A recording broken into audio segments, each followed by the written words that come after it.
And so for me, that time when I was in rehab, it was like God was, instead of pride, he gave me humility. Instead of bitterness, he gave me joy.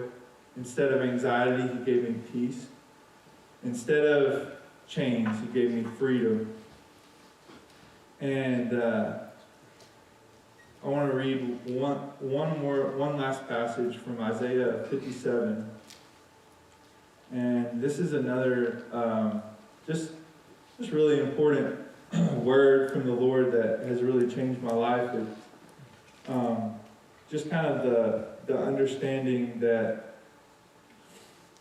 Jared was up here earlier and he was talking about how God is not surprised by anything, that he's in control. And I think sometimes the hardest part of my story was just knowing that God's in control and knowing that I'm suffering at the same time. You ever kind of wrestled with that before? It's like, I know that God's in control, and I also know that I'm suffering right now, and that's real. It's real that he's in control. That is real. And it's also real that I'm suffering and going through something right now. And it's hard for me to reconcile those two things because he's in control, which means he could take it away. But then sometimes you just kind of realize that, God is the author of the best stories. And sometimes when we're in that kind of season where we're wrestling with those things, that we're focusing on a chapter, and he is not done with the ending of the story. God loves to redeem, and he loves to write stories with some low lows and some high highs, and he loves to twist and turn, and whatever it is that may be going on in your story. Maybe you're in a boring period, a boring chapter of your life, or maybe you're in a really heartbreaking period. But the story is not over. And the one who writes your story, the Lord who's writing your story, is letting everything pass through his hands, and he means it all for your good. I want to read from you Isaiah 57, and I'm going to read starting in verse 15, actually. It says, "For thus says the one who is high and lifted up, who inhabits eternity, and whose name is holy. I dwell in the high and holy place, and also with him who is of a contrite and lowly spirit, to revive the spirit of the lowly, and to revive the heart of the contrite. For I will not contend forever, nor will I always be angry, for the spirit would grow faint before me, and the breath of life that I made. Because of the iniquity of his unjust gain, I was angry. I struck him. I hid my face and was angry, but he went on backsliding in the way of his own heart. I've seen his ways, but I will heal him. I will lead him and restore comfort to him and his mourners." I want to just kind of stop there and kind of focus in, zoom in on verse 15. It just says that God, he dwells in a high and holy place. God is in the heavens, and he's present there, but it says that he also dwells with those who are in a lowly, contrite spirit. He runs to us when we're in a lowly place, when we're humble and we're needy and in need of him. And sometimes you got to go through some difficult things to get to that place. Because let's be honest, like, as Americans, we just kind of feel like, I don't know what the spirit is, but it's just kind of like, we just feel like we got it together and we're good. Like, we're self-sufficient. We can do our thing. Like, I don't really need anybody. I got an iPhone. Like, ask Google, yo, what's up? I got the answer, We're so self-sufficient that we often don't need anything.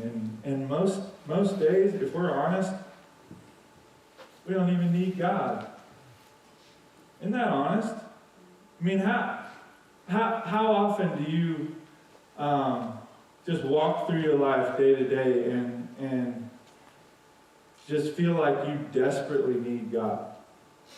for most of us, probably we've gotten used to just doing our own thing and then attaching him as kind of like a side gig or something, that we compartmentalize, and we do that on Sundays or on Wednesday nights. But man, tonight God is inviting you to an everyday relationship with him all the time. Man, God is moving towards you.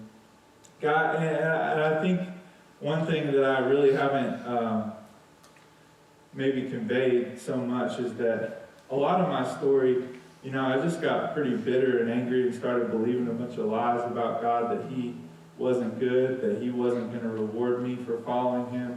Kind of touched on that earlier, but man, God never stopped pursuing me in my story. He just kept coming after me. He was like so misunderstood, just absolutely loving me through my whole story, and I would just kind of just get angry because I was hurting, and just kind of turn my back on him. But he never stopped pursuing me. And these verses just kind of highlight that when we get to that place of brokenness, when we get to a place where we're contrite and lowly in spirit, that he's there to revive the lowly. That's a place where he dwells. And then it says in verse 16, verse 17, it says, because of the iniquity, that's like the secret sin of the unjust gain, I was angry. And then it says, I struck him. And that's God talking. And he says, I hid my face and I was angry. I have seen his ways, but I will heal him. And I just find it, honestly, it used to be hard to think that God could allow any sort of like harm for me.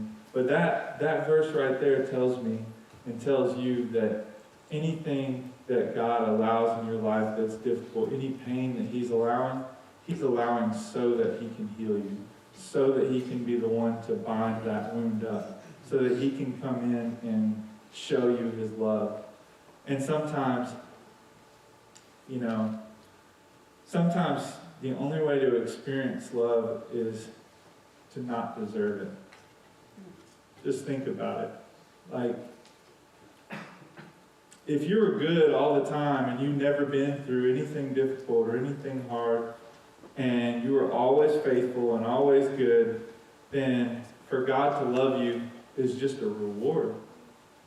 It's not love, it's not unconditional, but it's when you get to the place where you're broken or where you're messy or you don't have it all together that you can experience the love of God. And maybe that's where some of you are tonight.